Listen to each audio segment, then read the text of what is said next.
Кто для вас харизматик или харизматическая личность? Какая она? Что вы чувствуете в ее присутствии? Что меняется в атмосфере, когда харизматик заходит в помещение? Харизма – это что-то мистическое, это трудно описать, но некоторые личности, похоже, умеют ее излучать. Эти личности, харизматики, кажутся нам сильнее других, по большому счету сильнее всех нас. Значит, мы готовы им подчиняться, возможно, даже подсознательно. Мы готовы делать то, что они говорят, хоть нам сложно объяснить почему. Это очень похоже на мистику.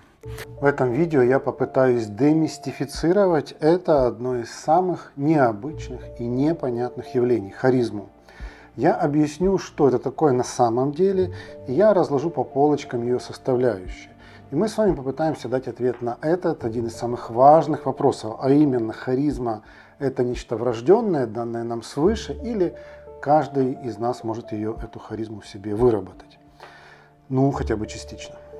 А в конце у нас с вами будет некий кейс-стади, то есть изучение 3 конкретных примеров, 3 людей, обладающих силой харизмы планетарного масштаба.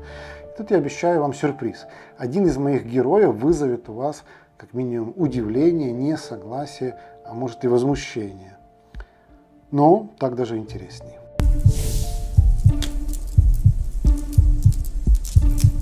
Макс Вебер – немецкий социолог, философ и историк. Те, кто из вас изучал философию в университете, наверняка помнят его работу «Протестантская этика и дух капитализма». Но мы сейчас о другом его фундаментальном труде, который называется «Хозяйство и общество», написанном в 1925 году.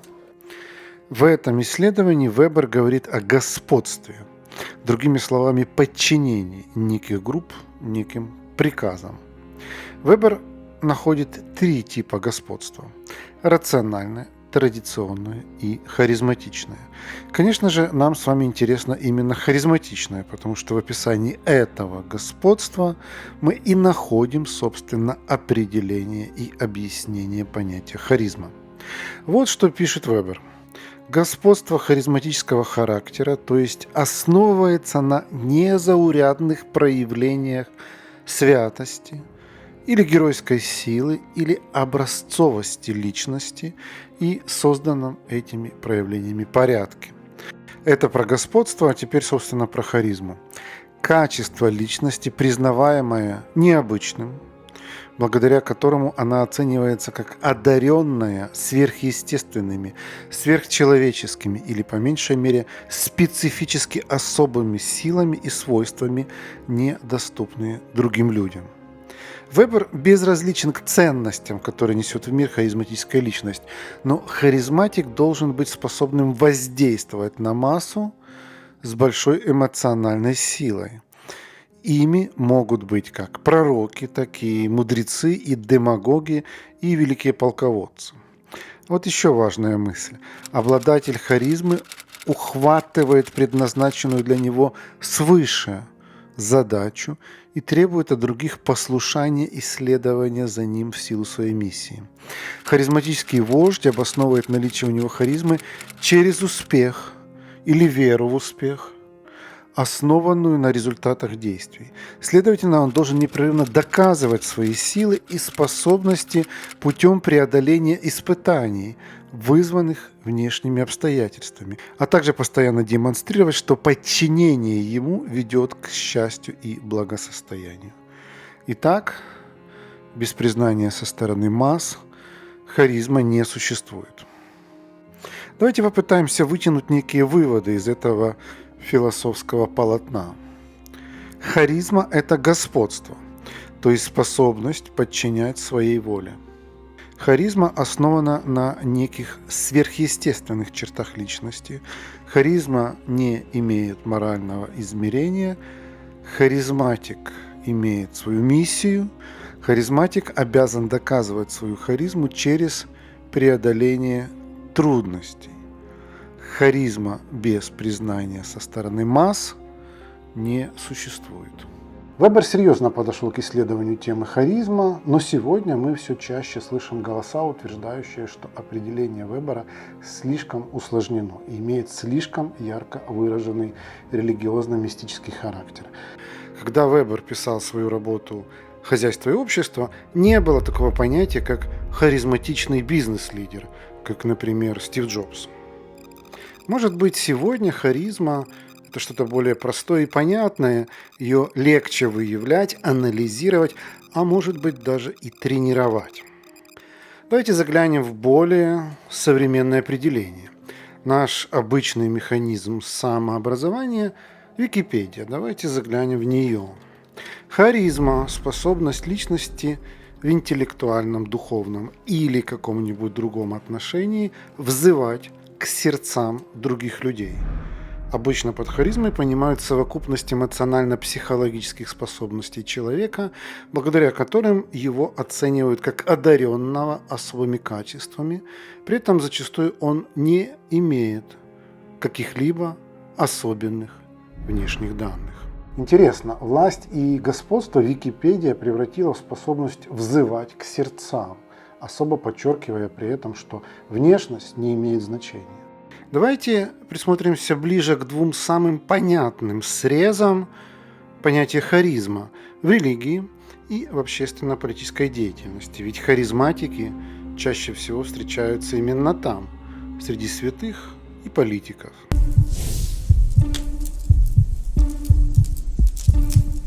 Как вы думаете, был ли Иисус Христос харизматиком?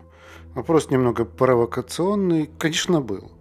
У него была миссия, он вел и даже продолжает вести за собой миллионы, если не миллиарды людей на нашей с вами планете.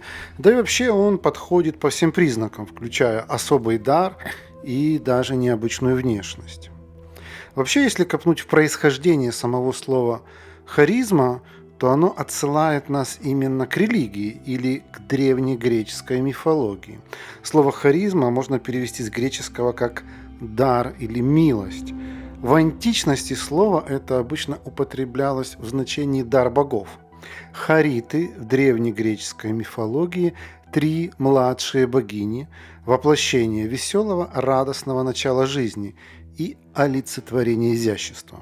Христианская же традиция подхватила эту концепцию. Харизма как благодать, посланная Богом, сошествие Святого Духа. То, что в русских переводах Библии называли дарами, в греческих именовали харизмой. Харизма – дар, полученный человеком для выполнения своего жизненного предназначения, усиливающий его лидерские качества, помогающий полнее реализовать свои возможности и поставить их на службу высшей цели. Главный носитель харизмы в религии, понятно, является Бог. Источник харизмы – его сверхъестественная сила. Но не Бог один является носителем харизмы, а еще и те, на кого пала его благодать в виде мудрости, умения творить благо и чудо, исцелять и пророчествовать. То есть харизматиками считаются и выдающиеся религиозные деятели, подвижники, пророки, святые и так далее. В центре религиозной харизмы стоит вера в существование сверхъестественного. И это не просто вера, это отношение между верующим и сверхъестественным. Верующий как бы пребывает со сверхъестественным в особых отношениях. Он переживает эмоции, он зачастую ведет диалог с носителем сверхъестественного. В религиозной харизме, кроме неосязаемых вещей, можно выделить ряд вполне понятных, если хотите, алгоритмов поддержания харизмы. Например, диалог или коммуникация. Мы еще подробнее поговорим о важности коммуникации в формуле харизмы. Вряд ли кто-то станет отрицать, что основатели религий, будь то Иисус Христос, Будда или пророк Мухаммед, были прекрасными коммуникаторами. Сегодня в религии практикуется молитва как форма коммуникации между харизматичной личностью и ее сторонниками. Но ведь не только молитва поддерживает харизму в религии. Есть еще религиозные практики и символы. Все известные в истории религиозные лидеры были харизматиками. В 20 веке необычной силой харизматического лидера обладали Иоанн Павел II, Махатма Ганди, Аятолла Хамини и многие другие. Вряд ли найдется хоть одна работа, посвященная харизме, в которой не упоминался бы Иисус Христос как своего рода идеал харизматика. Если рассмотреть его с точки зрения присущих харизматикам черт, то тут есть все и, что называется, по максимуму. Черты характера, мудрость, доброта, сострадание, сила личности, революционер, свободен, независим, миссия, спасение человечества, биография, сын Бога, непорочное зачатие, смерть на кресте, возрождение, внешность, хиппи своего времени, коммуникация, прекрасный оратор, если хотите, проповедник, зачастую подкреплявший свои слова смелыми поступками, типа изгнания торговцев из храма. Сила харизмы Христа столь велика, что до сих пор, спустя 2 тысячелетия с момента его появления на земном шаре, существуют миллиарды его последователей. И это несмотря на жесточайшую конкуренцию на протяжении всех 2000 лет. Конечно же, поддержка интереса к личности Христа возложена на институцию под названием «Церковь», что дает нам с вами еще одну важную идею в копилку понимания харизмы. Харизма как явление носит социальный характер. Само общество заинтересовано в ее существовании и поддержке. И это позволяет нам сделать переход ко второму измерению харизмы.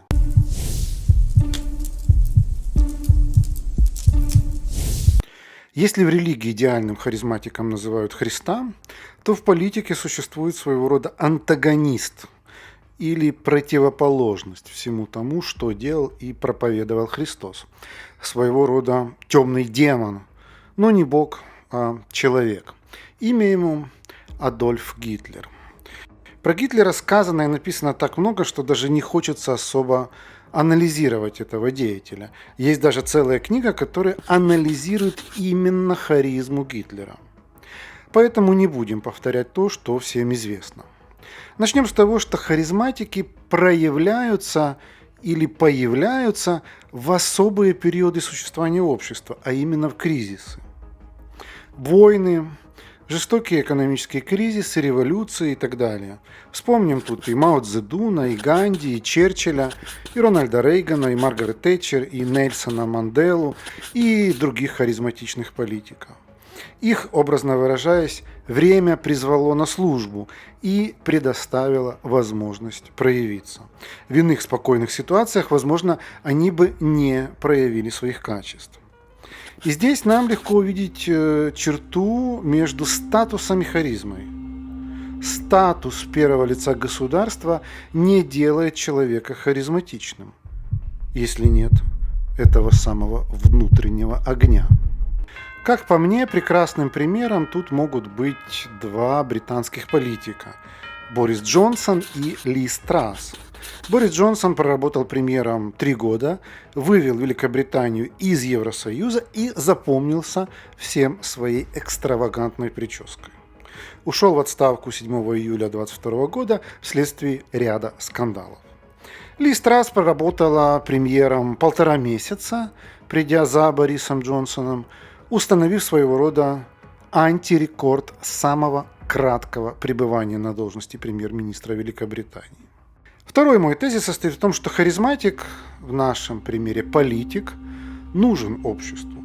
Он нужен средствам массовой информации, чтобы было о чем и о ком говорить, повышать интерес к политической жизни, вовлекать в нее через участие в партиях и в выборах. Конечно, я говорю о демократических обществах, где партии и выборы реальны. В современных авторитарных политических системах харизма не особо приживается, несмотря ни на работу средств массовой информации, которые со всех сил надувают, накачивают диктатора псевдохаризмой, ни на формальный статус. Диктатор, он же лидер государства. Тут уместно вспомнить того же Гитлера, который построил сверхавторитарную систему, но который считается харизматиком. Или Фиделя Кастро, или даже на худой конец Сталина. Возможно, разгадка состоит в наличии миссии Каждый из упомянутых злодеев-харизматиков так или иначе был ведом определенной миссией, пускай и зловещей. А для современных диктаторов смысл и миссия существования сводятся к личному обогащению и подчинению любых действий идеи сохранения власти.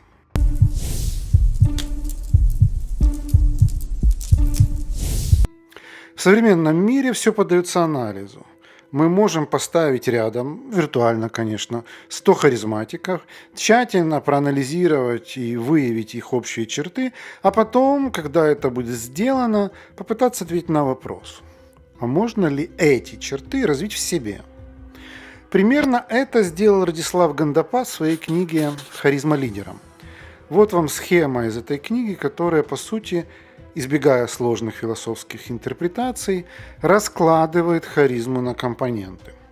Радислав в этой книге пытается доказать, что развить в себе черты харизматического лидера можно. Если посмотреть на эту схему, то кажется, что ничего в ней сложного нету. Можно ли научиться ораторскому искусству? Да. Можно ли научиться эксцентричности? Да. Можно ли стать обладателем особой внешности? Думаю, что любой пластический хирург скажет вам: да, без проблем. А если к этой схеме еще и присоединить влияние на средства массовой информации, наличие хорошей команды поддержки, то вообще покажется, что стать харизматиком в современном мире – дело плевое. Правда, есть некоторые «но». И эти «но» в подходе Гандапаса тоже обозначены. Например, все та же миссия. Нельзя, мы говорили об этом в главе про политику, стать харизматиком, если у тебя нет миссии или же она недостаточно масштабна. Поэтому вопрос к вам, дорогие мои зрители, вопрос номер 1. Вы готовы к спасению человечества? Я немного утрирую, конечно, но идея понятна. Вопрос номер 2. Харизматики смерть. Тут смерть выступает не в буквальном смысле, как у Христа, а в больше символическом, как риск, или как потеря чего-то очень важного, или осознанный отказ от чего-то жизненно важного. Ну и вопрос номер 3. Сила личности. Харизматик не может быть нюней. Он не может в случае наступления критического опасного момента спрятаться в норку и пережидать, пока само собой рассосется. И тут лично у меня есть сомнение, можно ли эти черты в себе воспитать. Напишите мне, дорогие мои зрители, что вы думаете по этому поводу, можно или нельзя. Мы с вами коснемся еще одной крайне интересной проблемы. Можно ли харизму измерить? Такие попытки были как на постсоветском пространстве, так и в зарубежной практике. Если мы говорим об измерениях в масштабах большой группы, например, страны, например, мы с вами хотим сделать опрос, насколько харизматичным кажется избирателю тот или иной политик, то понятие харизмы придется упростить до нескольких очень простых идей. Например, Фархад Ильясов предложил выделить всего 2 компонента – личная привлекательность и доминантность. В одном из социологических исследований, проведенных перед выборами, сравнивали харизму кандидата и его известность. Так вот, интересно, что в первом туре этих выборов победил кандидат с самым большим показателем известности, а вот во втором – с самым большим показателем харизмы. Ну а теперь последняя глава нашего рассказа про харизму. Я предложу вам 3 персонажа – актер, предприниматель и политик.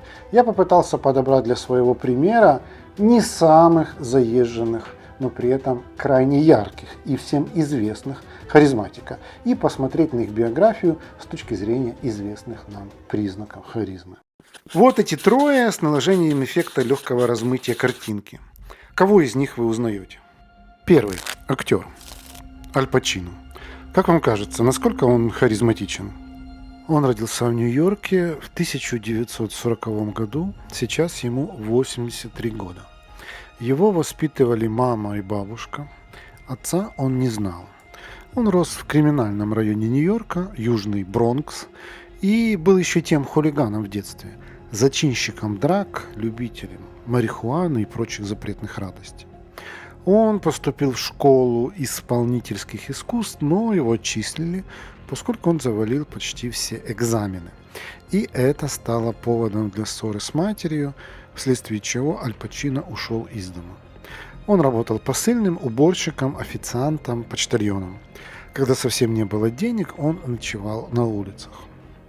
Как вам биография для формирования харизматичного мифа? Мы с вами не кинокритики, поэтому не очень знаем ранние работы Аль Пачино. Давайте прыгнем сразу в его биографии в год 1971, когда 31-летнего актера приглашают попробоваться на роль Майкла Корлеоне в фильме «Крестный отец». У него была уйма именитых конкурентов типа Роберт Де Ниро или Мартин Шин. А Аль Пачино в это время не мог контролировать своего пристрастия к алкоголю. Он провалил первые пробы, выступал невнятно, забывал реплики, и от него несло выпивкой. Но вот тут я возьму небольшую паузу и сделаю шаг немного в сторону. Если мы говорим про звезд кино, нам сложно понять, каков он человек в реальной жизни, этот актер. Другими словами, его роли в кино есть для нас с вами отображение его образа. С Аль Пачино все то же самое. Нам, зрителям, сложно разъединить образ Аль Пачино актера от, например, образа мафиози Майкла Корлеоне. Но Майкл Корлеоне при всей его магнетичной притягательности, вероятно, плод стараний не только Аль Пачино, но еще и режиссера Копполы, сценариста и многих других. Если мы говорим конкретно об этом персонаже, о харизматичном гангстере Майкле Корлеоне, насколько он может отражать харизму актера Аль Пачино? Чтобы понять это, я закопался в воспоминания съемочной команды. И вот что я нашел. Очевидцы рассказывают, как молодой актер, пробуя роль на зуб, просто медленно поднял глаза на Копполу, и за секунду его взгляд из нейтрального превратился в дьявольский. На площадке воцарилась зловещая, пугающая тишина. Коппола обомлел, содрогнулся, и по его спине прошел неприятный холодок. Другой свидетель этих событий пишет. После того, как режиссер впервые увидел Аль Пачино на съемочной площадке, все сомнения улетучились. Я видел в кадре только лицо Пачино и ничего больше, говорит сам Коппола. Для тех, кто случайно не знает, Коппола – это Фрэнсис Форд Коппола, режиссер фильма. Сразу после премьеры фильма режиссер сказал: «Аль – гений. Майкл Корлеоне – это только его заслуга». За эту роль Аль Пачино впервые был номинирован на «Оскар», но он просто не пришел на церемонию. Кстати, сегодня у него 8 номинаций, 1 победа. После «Крестного отца» Аль Пачино надолго пропадает. В 1980-х он сыграл только в 5 фильмах. Как стало известно позже, в это время он переживал серьезный личностный кризис, и его зависимость от алкоголя только усилилась. Чтобы избавиться от этой зависимости, ему даже пришлось обратиться в специализированную клинику. По слухам, он посещал общество анонимных алкоголиков. Зато его возвращение оказалось триумфальным. В 1992 году он сыграл главную роль в фильме «Запах женщины», съемки, в которой помогли ему окончательно распрощаться с депрессией и принесли долгожданное признание. Он получил «Оскар» как лучший актер. В работе над ролью слепого подполковника Фрэнка Слайда Аль Пачино проявил всю свою одержимость, присущую ему в отношении к профессии. В Голливуде ходили легенды о его трудоспособности. Он спал по 4 часа в сутки, все остальное время отдавался съемкам и репетициям, а усталость глушил с помощью кофе, который пил в таких количествах, что его прозвали даже Аль Капучино. На съемочной площадке его называли дьяволом. Кто-то за скверный характер, а кто-то за невероятно талантливую игру. А Аль Пачино на это только отвечал: более лестного прозвища в моей жизни не было. Аль Пачино ведет достаточно уединенный и скрытный образ жизни, но некоторые интервью в прессе все же позволяют нам попробовать понять ход его мыслей и его ценности. Например, вот такая мысль. Когда все получается, ты перестаешь хвастаться и доказывать это окружающим. Когда ты сильный, ты не лезешь в драку. Когда любишь по-настоящему, перестаешь кричать об этом. Человек становится самодостаточным лишь тогда, когда он уверен в себе и знает, на что способен сам, а не заставляет других поверить в это, говорит актер. На момент съемки этого ролика Аль Пачино 83 года. Он стал отцом в 4-й раз. Мать его ребенка моложе его на 53 года. Ну, чем вам не классический харизматик? Наш следующий герой-харизматик – предприниматель. Это Евгений Чичваркин. 1974 года рождения, москвич, на постсоветском пространстве известен прежде всего брендом Евросеть. Но бизнес-биография нашего героя началась задолго до создания этого предприятия. Торговлей он занялся еще в школе, а потом, в начале 90-х, важной школой жизни стал рынок. Чичваркин торговал всем, что тогда было в ходу, но особое место в его ассортименте занимали джинсы. Говорят, что он продавал больше других на рынке, поскольку товар имел правильный вид, чистые, отглаженные, выкладка правильная, а сервис искренний. В 1997 году Евгений с другом детства создают компанию Евросеть и начинают торговать мобильными телефонами и аксессуарами. Компания растет очень быстро. К 2006 году в компании уже около 2000 салонов мобильной связи, а ее доля на рынке составляет 37%. В эти годы Чичваркин проявляет себя, скажем так, как необычный бизнесмен, как минимум не скучный. Сама Евросеть шокировала различными рекламными выходками на грани фола, от агрессивных билбордов до голых моделей в витринах. Но кроме видимой обычному человеку части бизнеса была и невидимая. Это жесткие переговоры с вендорами на грани или даже за гранью шантажа. Когда одни марки, которые не шли на условия компании, буквально одним решением выкидывались с полки, это полные мата, послания сотрудникам по общей электронной почте и еще много чего интересного. Жизнь Чичваркина той поры довольно занятно описана в книге Максима Котина «Евгений», а его тогдашним визуальным образом, пожалуй, будет несущийся на запредельных скоростях Porsche Cayenne, максимально яркой краски, разворачивающийся через двойную сплошную. Это образ не придуманный мною, а взят из этой же книги. Тогда же Чичваркин стал публичным, и публика увидела, что он любит экстравагантно одеваться. Приведу цитату из журнала GQ. В цыганско-попугайском стиле Чичваркин выступал уже тогда. Самые яркие цвета, от оранжевого до зеленого, дурацкие сочетания, навороченные принты, всевозможные отделки, погремушки, аксессуары, вышивка, дырки, бахрома, тесьма, аппликации уживались в его гардеробе припеваючи. Мягко говоря, его наряды можно было охарактеризовать как барочно-оптимистичные. Строго говоря, они были вульгарно-клоунскими. С 2006 года у Чичваркина начинаются неприятности с правоохранительными органами, на него заводят уголовные дела. В 2008 он продает компанию Евросеть, предположительно за сумму, которая была сильно меньше реальной рыночной стоимости, а в декабре 2008 года Чичваркин тайно уехал в Лондон, что спасло его от ареста. Власти требовали экстрадиции Евгения, но этого не случилось. В 2011 году уголовные дела против Евгения были прекращены. Бизнес в Великобритании Чичваркин открывает через 2 года после эмиграции. И этот бизнес, на первый взгляд, максимально не похожий на то, чем он занимался на родине, а именно магазин элитных вин «Гедонизм Вайн». В 2016 году магазин вышел в прибыль, которая составила 352 тысячи фунтов. В 2018 году Чичваркин открывает ресторан «Хайд», который сразу же удостоился самых лестных отзывов как в специализированной, так и в деловой прессе.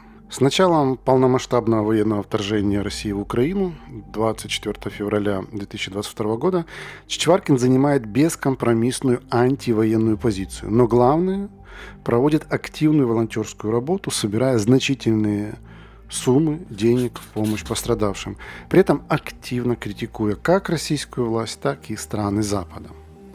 Обладает ли Евгений Чичваркин описанным в этом видео чертами харизматика? Безусловно.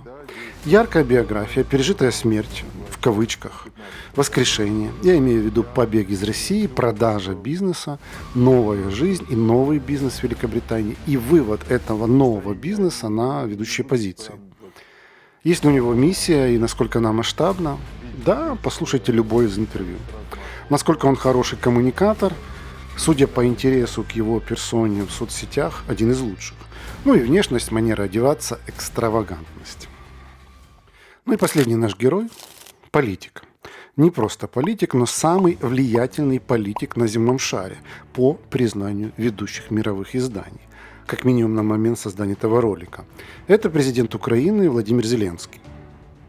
В определенной степени его биография выглядит куда более головокружительно, чем биография большинства харизматиков, как минимум последних 100 лет. Еврей из обычной семьи, из промышленного восточно-украинского города. В школе организовывает команду КВН, которая становится одной из самых успешных творческих команд в истории КВН и уверенно перерастает в полноценный бизнес. Зеленский снимается в кино, сериалах, выступает на сцене и руководит весьма коммерчески успешным творческим коллективом. В 2019 году в возрасте 41 года, без малейшего опыта политической деятельности, избирается президентом Украины, набрав на выборах 73% против 24% у его главного конкурента. Через год после избрания, в 2020 году, в мире объявлена пандемия коронавируса. А в начале 2022 года соседняя страна, которая превышает Украину более чем в 3 раза по населению и, вероятно, в десятки раз по военному потенциалу, вторгается на территорию Украины, останавливаясь примерно в 20 километрах от столицы Киева. Если отстраниться от кошмарных жизненных реалий и посмотреть на эту биографию и карьеру с точки зрения эталона харизматика, то, простите, тут бы сам Иисус позавидовал бы. Но понимаем, что харизматика делают не обстоятельства, а сила личности. Как вел себя Зеленский с начала войны? Ракеты полетели на Киев в 5 утра 24 февраля 2022 года. Зеленский выходит в эфир с обращением к украинцам в 6:42 утра. В 9:30 утра того же дня обнаружены вражеские диверсионные группы в правительственном квартале. Весь день в столице Украины, кроме звука взрывов, слышны автоматные очереди. По многочисленным воспоминаниям, ближайшие соратники президента Украины и мировые лидеры призывали Зеленского покинуть Киев и руководить страной из более безопасного места. На что он ответил фразой, которая, вероятно, вошла в современную историю. «Мне нужно оружие, а не такси». Уже на следующее утро, 25 февраля, Зеленский записывает ставший знаменитым обращение с улицы Банковой, где он показывает высшее руководство страны и перечисляет их поименно, мол, говоря, вот он тут и он тут. Давая понять, что никто никуда не сбежал и не собирается. Вероятно, именно в эти дни Зеленский стал обретать черты настоящего харизматика. Это была его Голгофа, его смерть и воскрешение в символическом смысле. Он меняет стиль одежды. Отныне до конца войны, как он сам заявил, он ходит только в форме, которая напоминает военную. Зеленые худи или футболки, брюки цвета хаки и все только от украинских производителей. Первый зарубежный визит Зеленский совершает 21 декабря 2023 года, почти через год после начала войны. Он едет в США. И он одет также, вот американский президент Джо Байден, в стильном синем костюме и полосатом галстуке, а вот рядом с ним Зеленский в зеленой футболке с гербом Украины. Кроме стиля одежды, президент Украины внес некоторые коррективы и в свою внешность. Вот как он выглядит за год до войны, в 21-м, а вот в 22-м, а вот за пару дней до подготовки этого сюжета. Он завел усы, бородку и, конечно же, сильно внешне постарел. Коммуникация Зеленского как лидера воюющей страны, как я уже сказал, началась 24 февраля в 6:42 утра. И с тех пор он записывает ежедневные обращения к украинцам. Это фактически мини-отчеты о сделанном за день. Ежедневно 550 дней. Зеленский дает очень много интервью, в основном зарубежной прессе. При этом иногда выбираются не самые очевидные, но очень красноречивые площадки. Например, станция метро в Киеве. Есть ли у Зеленского масштабная миссия? Этот вопрос в данных обстоятельствах звучит даже как-то неприлично, что ли. В свежем интервью украинской журналистке Натальи Мусейчук он обрисовал это так. Закончить войну победой Украины. Безусловно, Зеленский сегодня является самым масштабным политиком современности. И в глазах многих, возможно, самым харизматичным человеком планеты. Его харизма даже породила шутку в США, которую повторяли многие телевизионные ведущие. Мол, наконец-то в Соединенных Штатах появился президент, которого любят и уважают все американцы. И это Владимир Зеленский. Мы не знаем, что будет дальше, мы не знаем, когда и как закончится война, и какова будет дальнейшая политическая судьба бывшего лидера квартала 95. Но его пример, как мне кажется, прекрасно отражает тему сегодняшнего разговора. Давайте попробуем подвести некоторые итоги. Что же такое харизма? Божий дар или навык? Мой ответ такой. Если у вас есть миссия и сила характера, вы уже харизматик. Остальное не просто наживное, остальное придет само собой, естественным путем. Я уверен, что никто из троих моих героев не ставили себе осознанную цель. Я должен превратиться в харизматика. А с другой стороны, я хочу предостеречь вас, дорогие мои зрители, от смешивания двух понятий. Личный бренд, столь модная сейчас тема, и харизма. Личный бренд – это все же инструмент, который относительно просто сконструировать. А харизма – это внутренний огонь, это масштаб, это сила характера. И я, откровенно говоря, не думаю, что такое можно натренировать. Вот такие мои выводы. Я долго работал над этой темой, поэтому хочу попросить вас, дорогие мои, оценить этот сюжет. Напишите мне в комментариях, как вы его оцениваете. С чем вы согласны, с чем нет. И главное, какой ваш ответ на вопрос. Харизма – это дар или навык? Ну и традиционно оценить этот сюжет вы можете с помощью кнопки лайк. И если вы хотите получать уведомления о подобных формах и темах на этом канале, то подпишитесь и кликните на колокольчик. Также хочу обратить ваше внимание, что я продолжаю практику личных консультаций на темы личностного и профессионального роста и развития бизнеса. Если вам интересно обсудить со мной ваши задачи, то записаться на такую консультацию можно по ссылке в описании к этому видео.